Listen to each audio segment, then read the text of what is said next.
Budget শুধুমাত্র আয় ব্যয়ের একটা অ্যালোকেশন না, রাদার বাজেট আসলে একটা রাষ্ট্রের ডাইনামিক একটা পলিসি ডকুমেন্ট। হয়তো কনস্টিটিউশন একটা রাষ্ট্রের একটা স্ট্যাটিক পলিসি ডকুমেন্ট, কিন্তু বাজেট একটা ডাইনামিক পলিসি ডকুমেন্ট, যেটা প্রতি বছর বছর রিভাইজড হয়, আপডেটেড হয়, হালনাগাদ হয় এবং সামনের দিকে রাষ্ট্রকে ধাবিত করে, ডেভেলপমেন্টাল ভিশনকে সুনির্দিষ্ট করে। এই কনটেক্সটে দাঁড়িয়ে আমরা জুলাই আপরাইজিংয়ের পরে যে তারুণ্যের শক্তি এবং সম্ভাবনা দেখছি, তার উপর দাঁড়িয়ে তারুণ্যের বাজেট নিয়ে আমি এই সংক্ষিপ্ত কয়েকটা পয়েন্ট বলতে চাই। গিভেন দ্যাট যে বাজেট একটা দেশের ফান্ডামেন্টাল একটা ডাইনামিক পলিসি ডকুমেন্ট, সেই কনটেক্সটে আসলে বাজেটকে শুধুমাত্র ফিনান্সিয়াল অ্যালোকেশন হিসেবে না দেখে আমরা যদি এটাকে রেগুলেটরি রুলস বা রেগুলেটরি স্ট্রাকচার হিসেবে দেখি, তাহলে আমার এই রেগুলেশন নিয়েই কয়েকটা প্রশ্ন আছে, যেটা আমি আজকে আলোচনার মধ্য দিয়ে আমি ফার্দার আলোচনার জন্য ওপেন করতে চাই।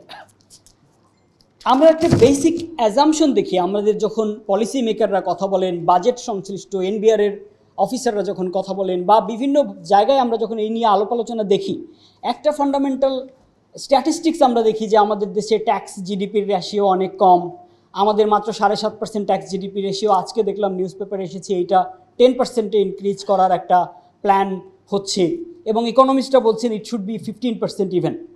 কিন্তু এই যে ট্যাক্স জিডিপি রেশিও কম কেন?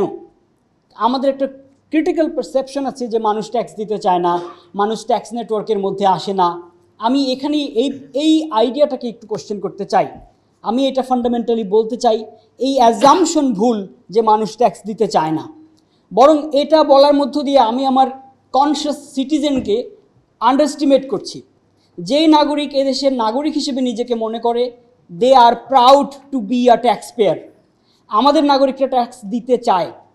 আমরা মনে হয় এভাবে চিন্তা করার সুযোগ আসে যে রাষ্ট্র আসলে ট্যাক্স কিভাবে কালেকশন করতে হয় সেই অ্যাপ্রোচে আমাদের একটু ভুল আছে। ট্যাক্স কালেকশনের অ্যাপ্রোচে আমাদের অনেক রিনিউয়াল, অনেক ধরনের রিভিশন করার খুব সুযোগ আছে। 2-3টা পয়েন্টে কথা বলার ইচ্ছা ছিল, আমি সংক্ষিপ্ত করার জন্য আমি একটা পয়েন্টে কথা বলবো যে আসলে কিভাবে পলিসি রেগুলেশনের শিফটের মধ্য দিয়ে তারুণ্যকে এঙ্গেজ করা যেতে পারে এবং সেই সঙ্গে কিভাবে ট্যাক্স জিডিপি রেশিও বাড়ানো যেতে পারে। এখানে আমি একটু উদাহরণ দিই। আমার এক বন্ধু রিসেন্টলি, সে একজন সে গত 15 বছরে অনেক স্ট্রাগল করেছে, লেখাপড়া কোনো রকমে শেষ করেছে। সে তার মত প্রকাশের স্বাধীনতার সীমাবদ্ধতার মধ্য দিয়েও সে অনেক নানান স্ট্রাগল করে সে এই জুলাই আপরাইজিংয়ের পরে তার একটা ইচ্ছা হয়েছে যে ঠিক আছে, বয়স তো পার করে ফেলেছি 30 বছর, এখন আমি একটা ব্যবসা করব। এবং গিয়ে দেখা গেল সে যখন ব্যবসা করবে বলছে, সে বলল আমি বিভিন্ন জায়গাতে আমার ব্যবসার জন্য আবেদন করছি, যে টার্মস অফ রেফারেন্সের অনুযায়ী আমি বিভিন্ন জায়গায় যেই টেন্ডার অ্যাপ্লিকেশনগুলো যেখানে ড্রপ করতে হয়, টেন্ডার অ্যাপ্লিকেশন ড্রপ করতে গিয়ে দেখি এখানে লেখা আছে শর্ত যে এই কাজের জন্য তাকে 10 বছরের অভিজ্ঞতা থাকতে হবে। গত 10 বছর তো ফ্যাসিস্টরা তাদের নিজেদের মতো করে সিস্টেম চালু করেছে। এখনও আমাদের কন্ডিশনে এটা লেখা আছে একজন তরুণ উদ্যোক্তার জন্য যে তুমি যদি তোমার এই টেন্ডার কম্পিটিশনে তোমার প্রপোজাল দাখিল করতে হয়, তোমার 10 বছরের অভিজ্ঞতা লাগবে। তাহলে তো সেই ফ্যাসিস্ট আমলের লুটপাট যারা করেছে তারাই এখানে সুযোগ পাবে। নতুন উদ্যোক্তাদের জন্য ফেয়ার কম্পিটিশনের জায়গাটা কোথায়? আমরা কি এই রেগুলেটরি মেজারগুলো নিতে পেরেছি? আপনি হয়তো বলবেন যে এটা তো বাজেটের পলিসির অংশ নয়।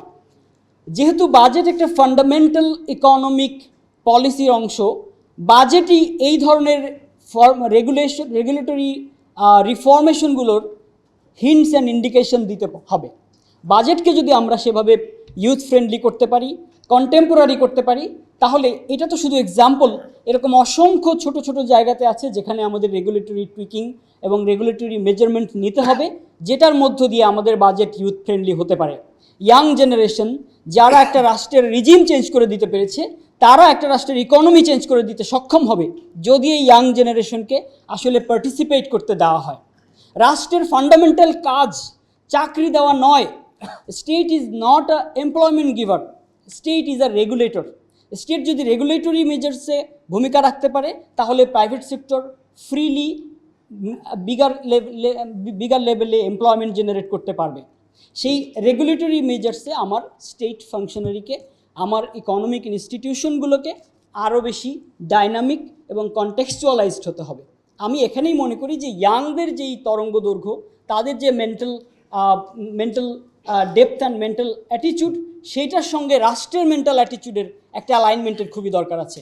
যদি সেটা করতে সক্ষম হই, তাহলেই আমাদের এই তারুণ্যের বাজেটের যেই মেইন কনসার্ন, যে আমাদের বাজেটের সফলতা আমাদের আগামী 10-12 বছরের মধ্যে পেতে হলে এই তরুণ জনশক্তিকে কাজে লাগাতে হবে, সেই কনসার্নটা বাস্তবায়ন হবে। এই জন্যই আমি বাজেট ভাবনায় আমি এই কনটেক্সটটাই তুলে ধরতে চাই যে আমাদের বাজেট তরুণদের চিন্তার সঙ্গে অ্যালাইন করার জন্য আরও বেশি ডিসকাশন, আরও বেশি এক্সপ্লোরেশন হওয়া খুব জরুরি।